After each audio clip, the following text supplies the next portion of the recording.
E aí, tudo bem? É muito bom começar mais essa nossa análise por aqui. Hoje a gente vai mergulhar em um estudo dinamarquês monumental que literalmente muda a forma como a gente entende a saúde mental ao longo do tempo.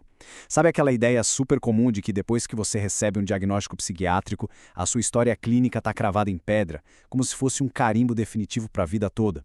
Bom, o que os dados reais estão mostrando para a gente é um cenário muito mais dinâmico, onde fatores biológicos e até a nossa idade desenham caminhos totalmente inesperados na evolução dessas doenças.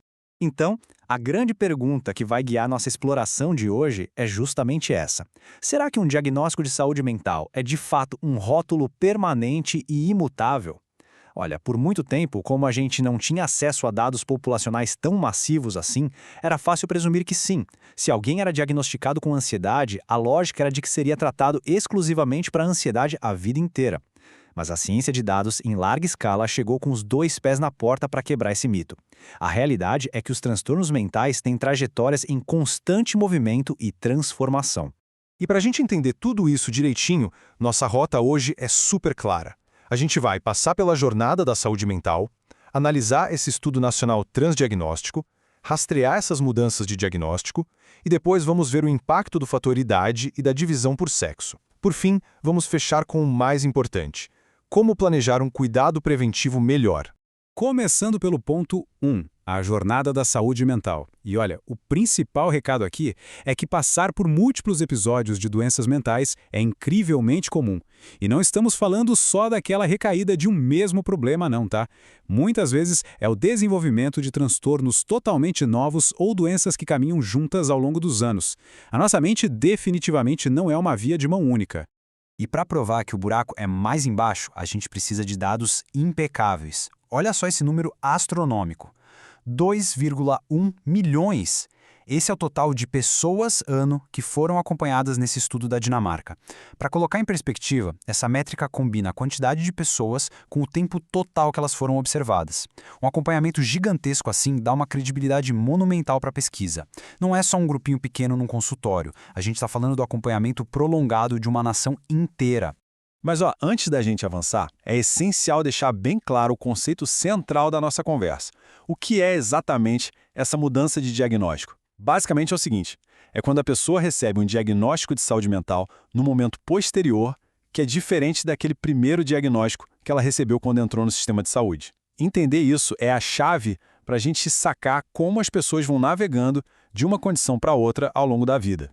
Isso nos leva direto ao ponto 2, que é a genialidade desse estudo nacional transdiagnóstico. Porque, olha, esse não é só mais um estudo focado isoladamente na depressão ou na esquizofrenia. A sacada aqui foi olhar o quadro geral, cruzando as fronteiras de várias condições diferentes, para enxergar toda a paisagem do atendimento psiquiátrico de uma vez só. Para você ter uma ideia do tamanho disso, a pesquisa simplesmente rastreou 273.400 pessoas adultas que viviam na Dinamarca entre os anos 2000 e 2018. Todas elas tiveram um primeiro contato documentado com serviços psiquiátricos, seja numa internação, num ambulatório ou até numa emergência. Isso criou uma base de dados que é um verdadeiro tesouro. E a metodologia que eles usaram para processar tudo isso é brilhante. Os pesquisadores não deixaram a peteca cair no meio de quase 1 milhão de contatos psiquiátricos diferentes. Eles criaram um filtro inteligente. Se uma pessoa recebesse vários diagnósticos no mesmo contato, o estudo isolava automaticamente aquele de maior gravidade na hierarquia médica. Isso permitiu que eles enxergassem com clareza as transições mais severas na progressão da doença ao longo de até 18 anos. Para não virar uma bagunça com tantos dados, a equipe ancorou a investigação em 7 grandes categorias diagnósticas. A gente tem ali transtornos por uso de substâncias, esquizofrenia, outros transtornos psicóticos, transtorno bipolar, depressão maior, além dos transtornos relacionados à ansiedade e os de personalidade. Essas categorias funcionaram como os grandes pontos de partida e também como os destinos dos pacientes durante essas quase 2 décadas. Ponto 3. Rastreando essas mudanças. Porque agora a coisa fica fascinante. Com que frequência será que as pessoas realmente transitam entre aquelas 7 grandes categorias? É aqui que os números frios ganham vida e começam a contar a história real dos pacientes. Olha só que impressionante essa teia visual. É complexa, cheia de ramificações e mostra a fluidez enorme dos diagnósticos. As faixas representam justamente os pacientes fluindo de um diagnóstico inicial para caminhos totalmente novos com o passar do tempo. Eles se dividem, se fundem de novo. É a prova cabal de que a jornada da saúde mental passa muito longe de ser uma linha reta, é uma rede super interconectada de possibilidades clínicas. E a quantidade de gente que muda de rota não é pouca coisa, viu? Quase um quarto de todos os indivíduos acompanhados, mais especificamente 24,3%, tiveram pelo menos uma mudança de diagnóstico. Imagina só, para uma fatia enorme das pessoas que buscam ajuda, o primeiro veredito médico é literalmente só o capítulo número 1 de uma história muito maior. Mas calma, que vai além. 11,8% das pessoas enfrentaram múltiplas mudanças. A gente está falando de dezenas de milhares de pacientes cujo diagnóstico mudou 2, 3 ou mais vezes. Uma volatilidade dessas mostra que o quadro de alguém pode virar de cabeça para baixo com o tempo e que os médicos precisam estar num estado de alerta e reavaliação constante. Isso puxa a gente para o quarto ponto da nossa análise, o fator idade. Já que essas mudanças são super frequentes, a gente precisa entender o que serve de gatilho para elas. E a idade em que a pessoa tem esse primeiro contato psiquiátrico funciona como uma verdadeira bússola preditiva. E o contraste aqui é gritante. Entrar no sistema de saúde jovem, lá entre os 18 e 24 anos, é um indicativo forte de que o seu futuro diagnóstico vai ser muito mais dinâmico, com bem mais transições pela frente. Já quem recebe um primeiro diagnóstico lá na casa dos 60 anos ou mais, tende a ter um quadro bem mais estável, com muito menos mudanças no meio do caminho. Para colocar isso em números práticos, vamos pegar o grupo de pessoas com transtornos psicóticos diferentes da esquizofrenia. Aqueles jovens adultos lá de 18 a 24 anos sofrem, em média, 2,39 mudanças em um período de 18 anos. Do outro lado da balança, o grupo com mais de 60 anos não chega nem perto disso, tendo só 0,33 mudanças em média. A idade de início muda totalmente a regra do jogo para quem planeja um tratamento de longo prazo. Avançando para o ponto 5, a divisão por sexo. Além da idade, a biologia entra na equação com o peso gigantesco, ditando trajetórias super divergentes e altamente específicas a partir do diagnóstico original. Os dados nos mostram caminhos muito marcados.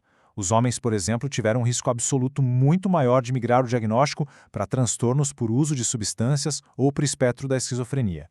Já entre as mulheres, a probabilidade foi bem mais alta para as transições envolvendo transtornos de humor, ansiedade e personalidade.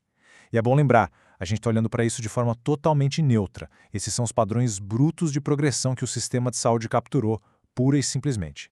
Destrinchando um pouco mais essas estatísticas, fica claro que é uma combinação do diagnóstico inicial com o sexo do paciente. Por exemplo, homens que começaram com esquizofrenia tiveram 30% mais mudanças na sequência do que mulheres com o mesmo quadro inicial. Em outros transtornos psicóticos, os homens também lideram com 13% mais mudanças. Mas olha a inversão. Nos transtornos por uso de substâncias, foram as mulheres que registraram 17% a mais de mudanças do que os homens. Tudo está muito interligado.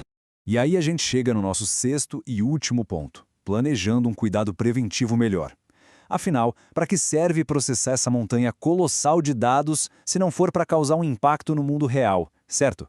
O grande objetivo de tudo isso é melhorar, na prática, a vida de quem está do outro lado da mesa do médico. E o grande pulo do gato da pesquisa é que se o sistema de saúde entende essas trajetórias, prevendo para onde a doença pode ir, com base em idade e sexo, ele pode se antecipar ao problema. A gente para de ser apenas reativo para ser preditivo. É saber para onde direcionar recursos, com que frequência marcar o retorno daquele jovem paciente ou onde focar a prevenção de verdade. Isso fica cravado na própria conclusão dos pesquisadores que disseram o seguinte, abre aspas, estas descobertas são importantes para o planejamento do tratamento e estratégias de acompanhamento para garantir que iniciativas preventivas sejam oferecidas a indivíduos de alto risco. Antecipar a mudança dá à equipe médica a chance de oferecer o paraquedas antes do salto. Isso nos deixa com uma reflexão final muito poderosa para encerrar nossa exploração de hoje.